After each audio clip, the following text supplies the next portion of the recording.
Hey, everybody. Welcome to episode 176 of Is This Thing Working?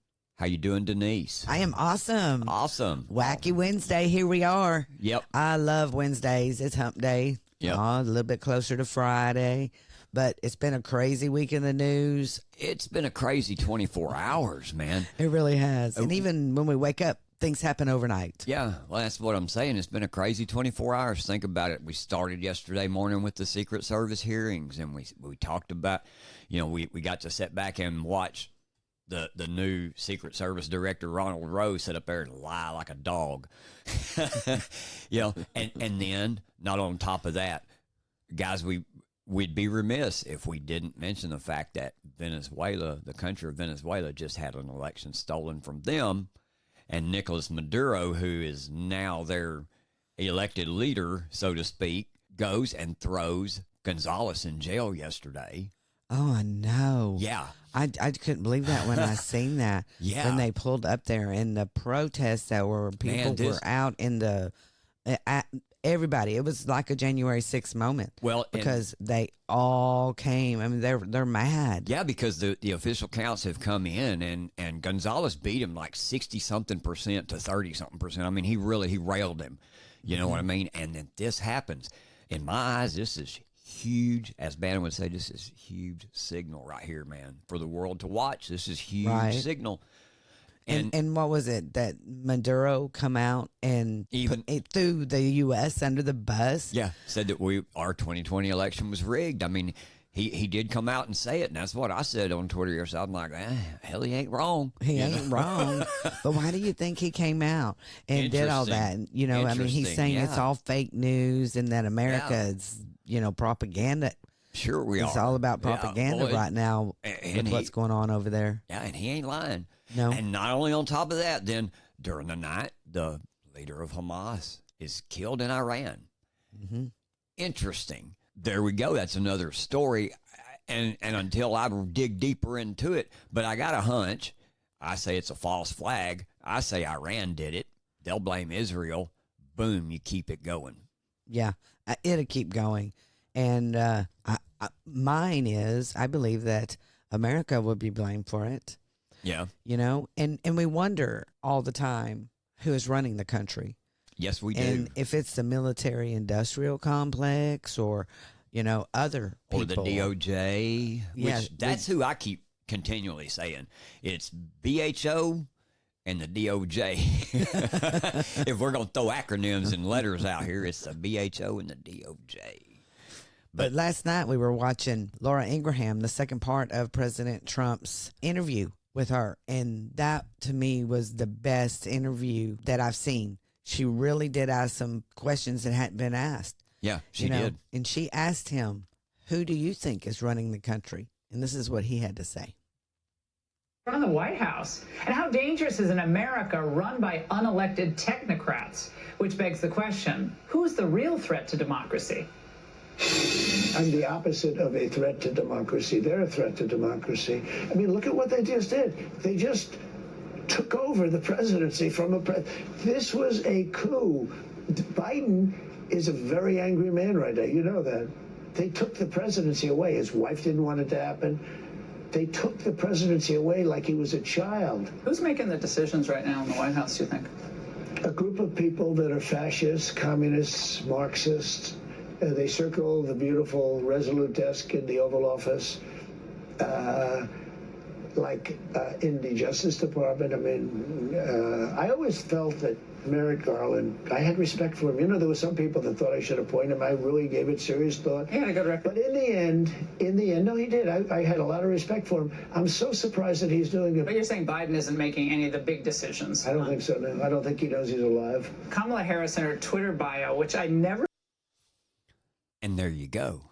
I think I'm right, man. Yeah. I do think I'm right. Well, he tells us. He really did. He said, he didn't come out and say Merrick Garland, but he brought Merrick Garland up. Yeah. And why would you, anyway, there you go. Is something to think about. Merrick Garland, who has been horrible and who we've tried to impeach and get out of there and won't go nowhere. So yes, he is definitely running the country, I think, at this point. Me too. Not a doubt. We would like to welcome our new sponsor to Is This Thing Working? So help us welcome Cornbread Hemp. Their mission is to draw on Kentucky's 250-year legacy of growing hemp, as well as the state's unique climate and soil, to manufacture the highest quality cannabis products available in America. They proudly offer full-spectrum, USDA organic CBD products with up to 2 milligrams of THC per serving. Their plants are grown in what's known as the Bluegrass Basin, which produces the highest quality hemp alongside the best bourbon and fastest racehorses. Cornbread Hemp is one of the very few, if not only, CBD brands in America who exclusively use the hemp flower to create their CBD extract, called Flower Only CBD, and they want the world to know. Please check out Cornbread Hemp by going to cornbreadhemp.com right now for a 30% off your initial purchase of any products on the website.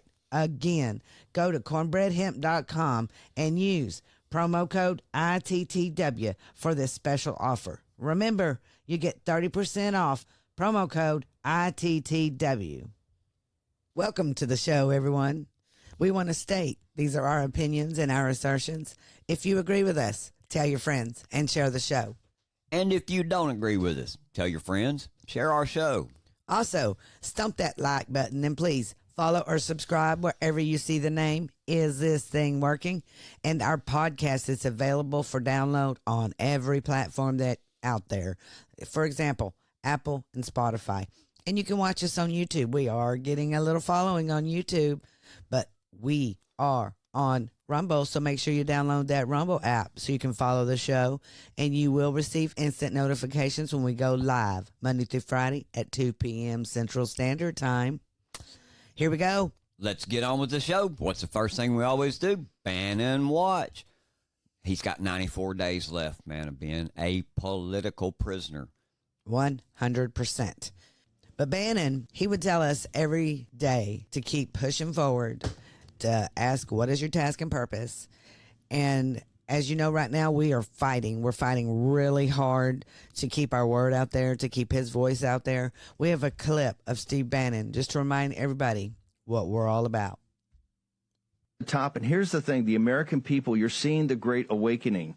You are the army of the awakened, but you're seeing a great awakening among your fellow countrymen of every ethnicity, every race, every religion are all coming together now to join Maga.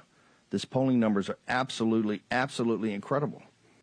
Yeah, and the reason why we're playing this is because Steve Bannon, who was, behind Project 2025, it has been forced out by the fake, lying mainstream media, and President Trump's team let this happen. Yeah. See, this is put on by the Heritage Foundation, and they came together with 110 different organizations. And this Project 2025 has not been explained very well. And the influencers out there decided to not fight back. And I still to this point do not understand why people could not really put out the truth about what's going on with Project 2025. We know about President Trump's Agenda 47. Exactly. And we've talked about this even in prior shows. We compared the two, and we made it a point to let you know, hey, Project 2025 is a Heritage Foundation project. We let you know the differences between the two. National Pulse come out with a great article talking about the differences between the two, but they are similar. But this is what National Pulse had to say about it. They said that Project 2025 never claimed proximity to Trump. No. Never did. It never did. It's basically just an agenda, a plan for the Trump administration when he comes into power. And it goes on to say it was born out of the frustration that there were too many rhinos, deep staters, and Obama holdovers in the first Trump term. All those things were true and avoidable, but because of the kind of people placed in charge of the transition effort, nothing changed until about 2019, which by that point, half of his term is over. And he's already trying to run for 2020. So, pretty much, and then COVID happened. Exactly. So he did not get any of MAGA, who got him elected, by the way. Yeah.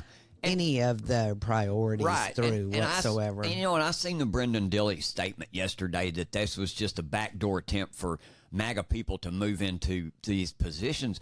Well, hell yeah, it is. Because the thing, we want to get rid of those people in the deep state. How are you going to do that if you know?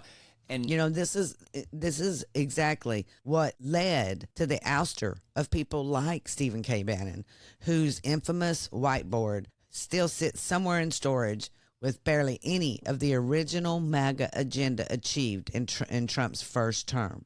Steve Bannon got him elected in 2016, and almost immediately Speaker Paul Ryan decided, we don't want any MAGA in here. And who is he to come up with the idea that MAGA doesn't get a word to say? Yeah. Who is he? Yeah, he's no better. He's no better than me at this point in time. We're both just civilians. A good point to bring in this was the fact is that Project 2025 would have been available to help staff any Republican administration on day one and never claimed that they were working directly on behalf of President Trump. That is just more spin. It is. And that's true. President Trump's already talked about Schedule F. Schedule F has been out, and that's been talked about a lot longer than Project 2025 has been. So, you deep staters that come out with all of this crap, you were gone anyway. Yes. Paul Dans, who was the director, he stepped down yesterday, and he brought out a statement, and it says, "Friends and patriots, to everything there is a season. We completed what we set out to do, which was create a unified conservative vision, bringing together over 110 leading organizations, united behind the cause of deconstructing the administrative state. This tool was built for any administration dedicated to conservative ideals to utilize. The work of the project was due to wrap with the nominating conventions of the political parties. Our work is presently winding down, and I plan later in August to leave Heritage. Electoral season is upon us, and I want to direct all of my efforts to winning bigly."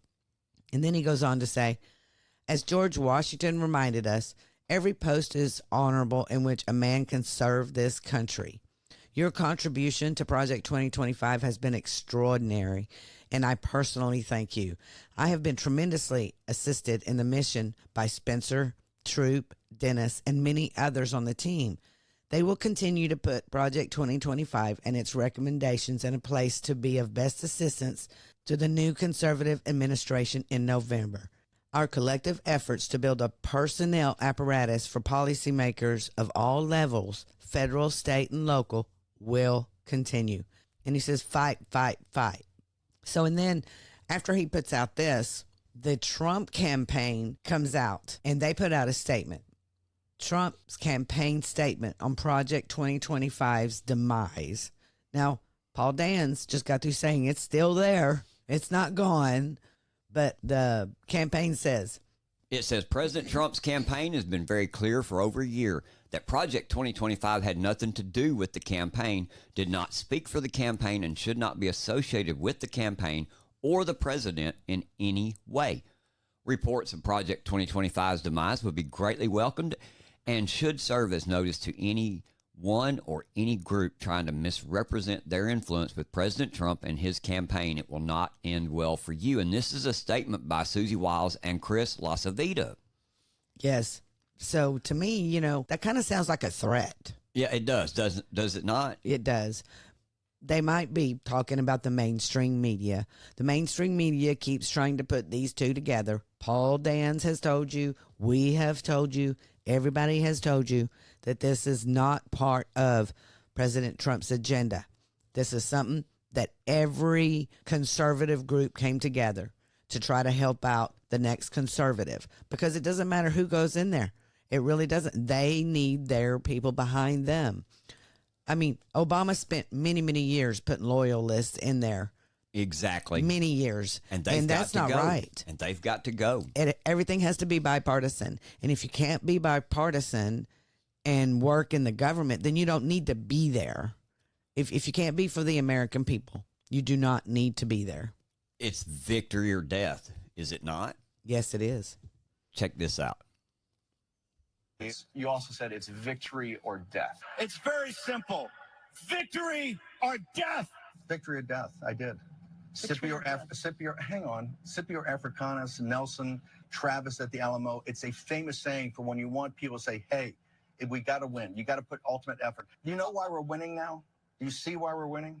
Because people are inspired by that. They're volunteering hundreds of thousands, an army of the awakened. That's what Biden's going to meet come October and November when voting starts.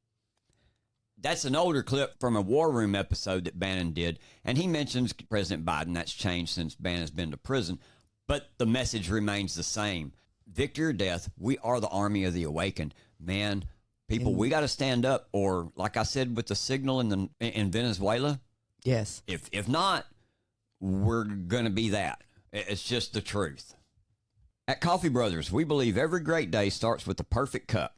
Our beans are sourced from the finest farms around the world, ensuring every sip is rich, smooth, and full of flavor. From our farm to your cup, we take pride in every step of the process, whether you need a bold espresso to kickstart your morning or a creamy latte for a midday pick-me-up. Coffee Brothers has you covered. So join the Coffee Brothers family today and taste the difference. Because at Coffee Brothers, it's more than just coffee, it's a way of life. President Trump is going to be in Harrisburg, Pennsylvania today, and they're already showing pictures of crowds everywhere, and thousands have already lined up to see President Trump in Pennsylvania. He will not even speak until 6 p.m. this evening, so it's incredible. You know, they continue to show Kamala Harris, you know, going to these big rallies and everything. And the one yesterday that she went to wasn't a rally. It was a concert. That people ended up leaving. They're Yes. like, man, we spent a lot of money to come up here. We didn't come up here to see you. But, okay, so what's up with all the signs? I mean, I kept looking at it and everything. What did they bring in? Kamala's, like, campaign You know they people did. with You know they did. signs to Yeah, sit behind you know her they and did. everything. You know, this girl, who was the concert? Do you know? Megan Thee Stallion. Megan Thee Stallion allowed all this to happen, I guess. Mm-hmm. You know, well, people were walking out. It was crazy. Great. It was. Awesome. But President Trump was on, like we said earlier in the show, that he was on Laura Ingraham yesterday. And we have a few clips that we thought was very important. And one of these are one of the main policies of his agenda is the economy. And that is an issue for you folks. So listen to what he had to say on the economy. Conservative, we're everything. But we're based on common sense. We want borders, we want low taxes, we want good education, we want to be able to buy a house, we want the American dream for our children. I want the American dream. I want my children to say, man, this is great. You don't even hear about the American dream anymore. You heard about it 4 years ago, but you don't hear about it anymore. I want the American dream as a goal for our children. They want to do something. You don't hear that anymore with all of this nonsense going on. We are a party based on common sense. Exactly. Exactly. And common sense tells you high inflation ain't no good. That's exactly right. And we want the American dream for our children and our bet. grandchildren. You know, we had the American dream. He had the American dream. His children, you know, had the American dream, you know, and he was able to bring prices down and to bring wages up. And he does go on to say in there that the differential between what you make and prices, it was 15%. At least. At least. And the differential between Biden is zero. Yep. So, I mean, there's a big difference right there in the economy, folks. So we need to wake up and realize who is the better option at this Right. point, especially with all the wars going on outside here. You know, and we have another clip of him talking about the military. There's been talk about bringing back a possible draft in some circles, kind of batted down by the Democrats. But what should young people watching this tonight think about that possibility? I mean, if we don't have the manpower to fight a war, they're going to have to get those recruits from somewhere. Batted down by Republicans also. Number one, you're not going to need the recruits because I know how to keep peace. Putin's not going to play with us. And President Xi's not going to play with us. You know, we have tremendous economic power. Now, eventually we won't have that because it's getting eaten alive by stupid presidents like Biden. But we have tremendous power over nations. We don't have to go to war. We can do things. Look, I love that he said that. We're being run by stupid people. Good. I know. God, and then he's man. going to bat down the draft, which really has me concerned for our young people now, but no one wants to sign up for the military in this administration. Exactly. And so that does not make us powerful again. It doesn't make us strong again, like President Trump keeps saying he wants to make us strong again and powerful again. And I thought another cool question that she asked him was, are you having fun? Oh, this is my favorite. I hope the guy who made that chart got a raise. Well, it was actually made by Border Patrol. Are you having any fun out there? But I know this is like work, but you're 78, you could be doing anything. Are you having fun post-assassination attempt? I feel, number one, just because you said 78, I am, but I feel stronger. I feel just as good as I did 40 years ago. I feel the same. I actually feel I'm sharper because if I'm not, I'm in trouble, okay? I feel I'm sort of sharper. Somebody said it to me that said, I think you're sharper now than you were 20 years ago. And maybe doing, all these things, everything that's happening. I'm having fun in a strange way because I'm making a lot of progress. I think we're going to win, and I'm going to make America great again. And that's far more important to whether or not I'm happy. That will make me happy. All right, that's it. And there you go. Yes, bless his heart. I mean, I'm happy for him. And, how do you have fun when people are trying to shoot you at a rally, and put you in jail for 100 years? Exactly. And impeachment number 1, impeachment number 2. I don't see how he can have fun. But what I thought was very important is he wants to make America great again. And he means it. He absolutely means he wants to make America great again. And this is what we're here to tell you, folks. He's not perfect. His team is not perfect. That they are just trying to make America great again. The only way they know how right now. They're fighting the deep state bad. Yep. Very bad right now. And you could tell it yesterday at the hearing that we mentioned earlier, the Senate hearing. Man, Senator Josh Hawley, bless his heart, he actually was the only one that I could find that really asked the hard questions. Listen to what he had to say to Acting Director of the Secret Service, Ronald Rowe. Person who made the decision to send Donald Trump on the stage knowing that you had a security situation, has that person been relieved of duty? No, sir, they haven't. Has the person who decided not to pull the former president off of stage when you knew that, in your words, the locals were working a serious security situation, has that person been relieved of duty? No, sir. Again, I refer you back to my original answer that we are investigating this through a mission assurance. And as opposed to zeroing in on one, what more do you need to investigate to know exactly what the decision-making process was? What more do you need to investigate to know that there were critical enough failures that some individuals ought to be held accountable? I mean, what more do you need to know? What I need to know is exactly what happened, and I need my investigators to do their job. And I cannot. A lot of people didn't do their jobs. I cannot put my thumb on the scale. Otherwise, what do you mean put your thumb on the scale? You're asking me, Senator, to completely make a rush to judgment about somebody failing. I acknowledge this was a failure of the Secret Service. Is it not prima facie that somebody has failed? A former president was shot. Sir, this could have been our Texas school book depository. I have lost sleep over that for the last 17 days, then just like you have. Fire somebody to hold them accountable. I will tell you, Senator, that I will not rush to judgment, that people will be held accountable, and I will do so with integrity and not rush to judgment and put people unfairly persecuted. Unfairly persecuted? Unfairly, we've got people who are we dead. have to be able to have a proper investigation into this, Senator. At that point, man, if I'm Josh Hawley, I point my finger at him and I tell him, don't you dare raise your voice at me right now. Because the fact is, somebody's got to take a responsibility for this. Kim Cheadle, she come in there and she lied and she stepped aside. You've come in here now and you've lied. You need to step aside. Yeah. Somebody has to be held accountable. We're 18 days into this and you can't give us an answer. I know. And we have whistleblowers coming out yesterday against Roe right here saying that he was the one in charge. Exactly. And then this whistleblower said he will not stop until something happens and so something is done. Department heads are rolled. Yep. That's exactly right. And good for him. I mean, whistleblower in this day and time in America is not a fun job. I mean, I really do commend him for coming out and telling the truth. We wondered about that counter sniper and where he went. he went into a whistleblower. Yep. And I'm not going to Status. name him, but Yes, but we've been paying attention to this, and there's a lot going on right now. And one of the reasons why the House went home for the summer is we do have elections going on. We can rail at them all day long, but they do need to get elected again, and we want MAGA in there. And I want to say Arizona showed out yesterday, and thank you so much, man. Carrie Lake won her Senate primary. Abe Hamadeh won, and I know that Blake Masters was endorsed by President Trump at the last minute. But Abe Hamadeh, congratulations. The posse was behind you 100%. Man, Grace, you did a great job. Yep. I'm telling you, you really did. She called Blake Master weird this morning.